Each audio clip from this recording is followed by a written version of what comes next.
Oh, it's cold up here. I'm up in the Swiss mountains. Guys, I'm gonna take you on a little morning adventure hike with me. And I got this little list here.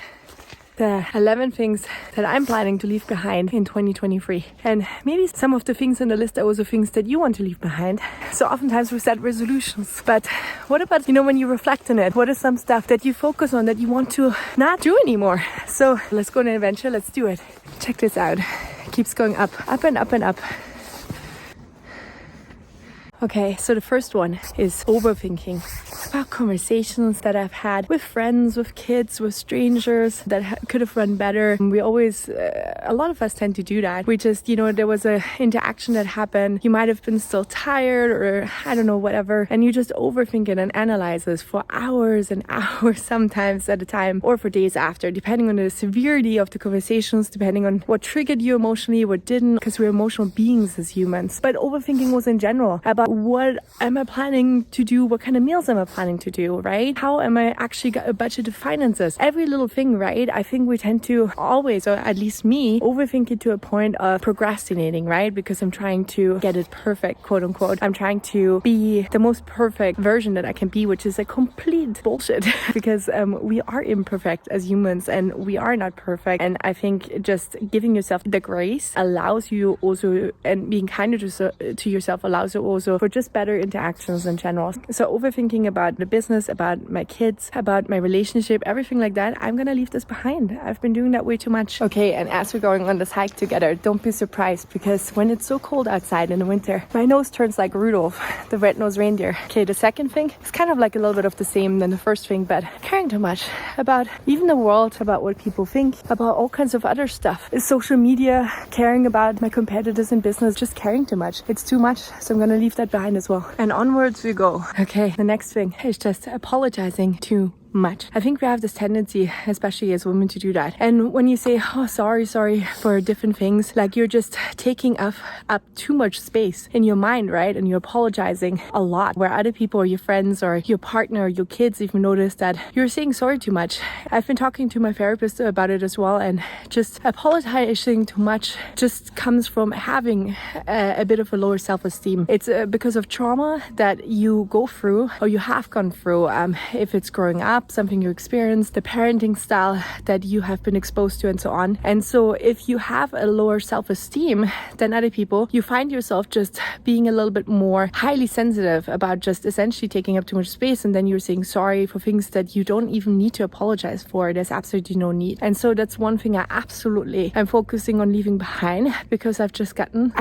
honestly tired of it and annoyed by myself about it. And especially when I realized that then my older son also starts doing that, because he was like, oh mommy, because you say sorry a lot. And I was like, I can't do this, because we're setting the examples for our kids, and I'm tired of that. And why on earth would I do this all the time? So I've just definitely undergone already a sort of transformation. A few things that I wanted to share with you as well, just on this point. One, the apologizing too much, that you can do that is going to help you right away, is that first of all, you have a list or a folder on your computer, or you have a note list on your phone, and you just write down the things that you really admire about yourself. And every time a thing pops in your mind, or every time you had an interaction or whatever in your life, and there's something that you did really well, you just add it to the list. And that's really, really going to help you just to look at it and to kind of boost your self-esteem. And then of course also you want to be kind with yourself, right? We are not perfect, and especially our thoughts are not who we are on any given day, right? Most of our thoughts run on autopilot anyways. But so I think it's just important to kind of be kind to yourself as well. And when you catch yourself and you're aware of that, that's the first step in already changing kind of that behavior. The next thing is that step outside of your comfort zone. I'm going to do something, if you're taking like a salsa dancing class or whatever it is, whatever you can do that makes you uncomfortable, that's going to grow your self-esteem as well. And next thing is of course to stop comparing yourself to others. And I think that is a tricky one, especially when, like me, you are in the business of digital marketing, you are a lot on social media in particular. But I think social media in and of itself has kind of created a little bit of a toxic culture of comparing yourself, and you're seeing the highlight reels of other people. This is not like real life, I mean, right? And so you're getting exposed to different things that is gonna stir up emotions in you and feelings in you that back in the day you didn't experience so much stuff all the time in any given day, 24 hours that we have in a day. So I've essentially like just installing apps on my laptop and especially my phone. I love this app. It's called 1 sec on my phone. So 1 second, 1 sec. And it will block the social media app before and ask you really if you really want to enter it. So it's going to block it for a few seconds and then you will see if you really want to enter it or not. And then most of the time it's kind of stopping that behavior, right? So it's kind of like just giving you a pause. And that has worked really, really well for me. And I've cut down on my social media consuming rate or time that I spend scrolling on social media a lot. So I can definitely recommend that one. Okay guys, let's talk about emotional spending habits for a little bit. How about money? So I've gotten pretty good about managing my money, investing. Obviously a dedicated part of this channel about it. And the one thing that's still sort of like a thorn in my eye is the fact that I like to spend when I get emotionally triggered, and it's sort of like a coping mechanism. A lot of us do this, and so you want to be really, really watching out for that, because this is where you're destroying your budget sometimes, right? And so everyone does that, just so you know. So again, be kind to yourself if you do that as well, because it's just human nature. From all the investment books I read, most of the biggest, the most amazing investors, the best investors, they are aware of the human psychology and about the tendency of doing that, and they just essentially set up systems and processes in place. So to give you an example, to automatically transfer money when you get your income, you transfer 10%, you pay yourself, you put it onto a savings account, and that's automatic. You don't even see that happening. So you can grow your savings account automatically. That's really important, because we just gonna always end up doing that. You cannot be, again, perfect as a human being. You're gonna mess up. And so you want to limit or mitigate or just kind of lower the risk of hurting yourself and your budget and, you know, your finances in a way where it's going to be hard to bounce back from. So another one, I'm going to let go of emotional spending habits as best as I can by setting up better systems and processes than I have done so far. Now, I don't know who said that, but I heard there is this quote that to be really aware of yourself, in a sense, right? To really know yourself. This is sort of the secret to unlocking a very content and whatever happy life, whatever happy means to you, right? Or whatever happy life looks like for you. So here goes back to being very self-aware or becoming more and more self-aware the older I get. So saying yes whenever my energy, my feelings want to say no. Now, there is a time and a place where you really want to push through. There's a time and a place that discipline is absolutely important to really freeing yourself. And I just read this book also by Ryan Holiday, Discipline is Destiny, that talks about that oftentimes discipline is the thing that's going to set us free, and I agree. However, again, you have to know yourself. We are all human, but at the sense too, our essences, right? And especially being a mom of two, I've realized that we always are different. So we want to be aware of that and what triggers us, what doesn't, right? Because we all have unique stories. Now, moving on. So I'm gonna let go of saying yes and being a bit of a people pleaser too, which also has to do with low self-esteem because of trauma that I don't want to go into that here on this channel from the past. So this is interesting, right? Because we want to essentially, I want to let go of that. And most of the time I overextend myself and I say yes too much, especially when it comes to social events, because I feel like I ought to do something. I'm supposed to do something, especially with the business too. And I have to attend some events and conferences and meet people. And I overextend myself to the point of where it drains me and I get tired of it. And sometimes I do it anyway, even though every fiber in my body needs rest and I don't want to. And so I'm going to honor that. I'm going to honor sort of my energy and my feeling. And I'm not going to do this anymore. I'm going to say no when I don't want to. And I'm not going to apologize for it. So if you're vibing with this as well, drop a comment right now. Okay, on another note, I just took the wrong turn, but it's gorgeous. So I thought I might as well show you around. And now I'm going to go back again to find the right way back.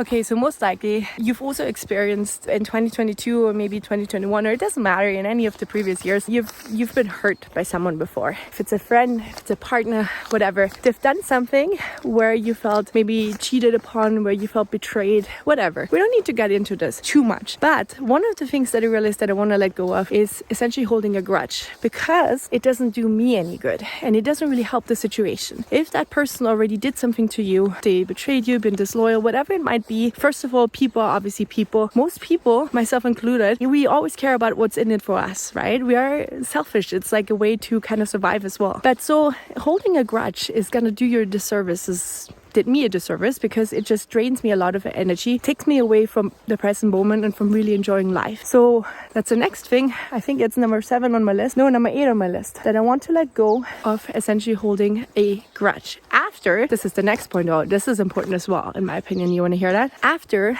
I upheld people to their shit. So let's talk about that as well.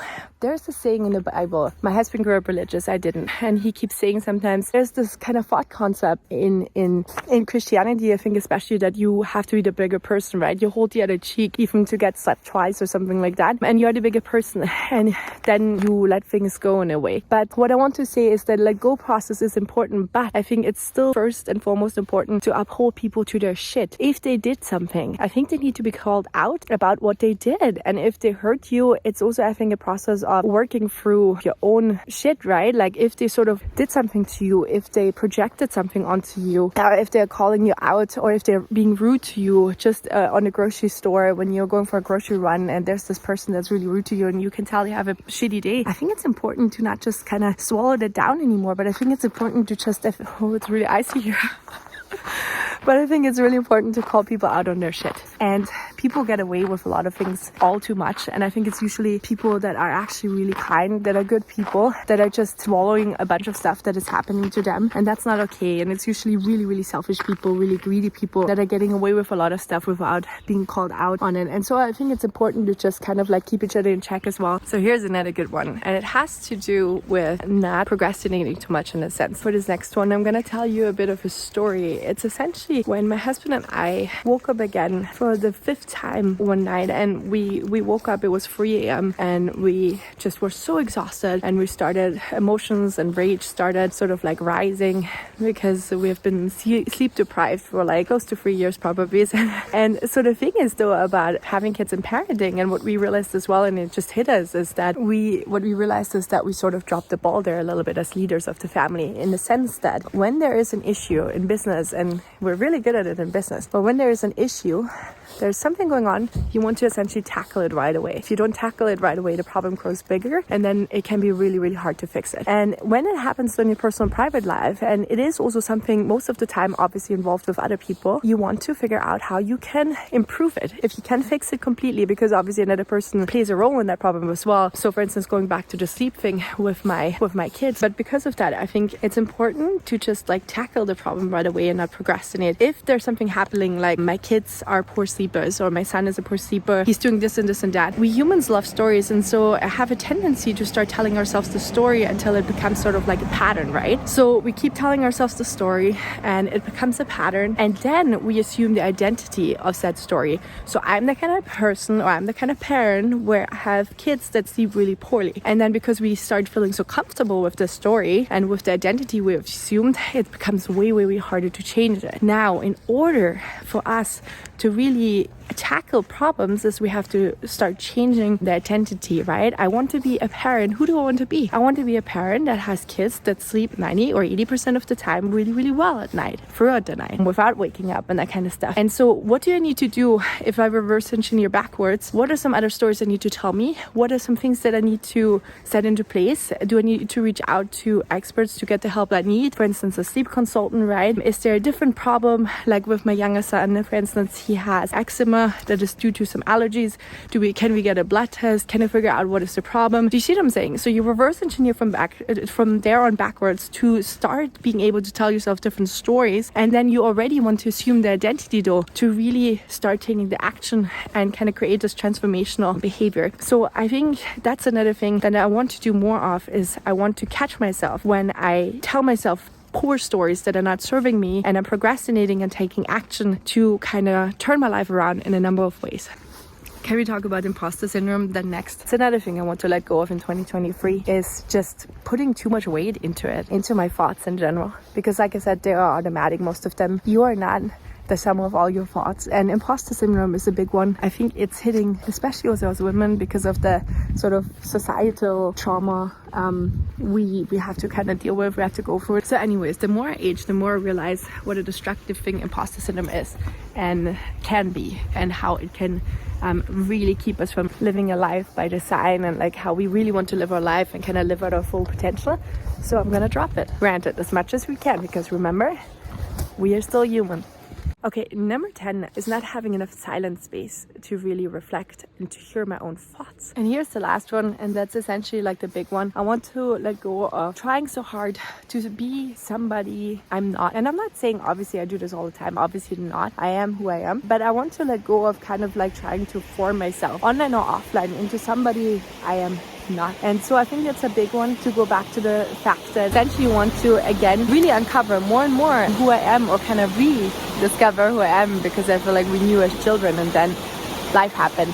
But I think that's an ongoing process and it will never stop, and it's very exciting. So let me know if you love this video, if I should do more videos like that. Drop a comment down below if you want me to do more videos like that, and of course hit that subscribe button, so you get notifications whenever I post a new video. And here's to an awesome 2023.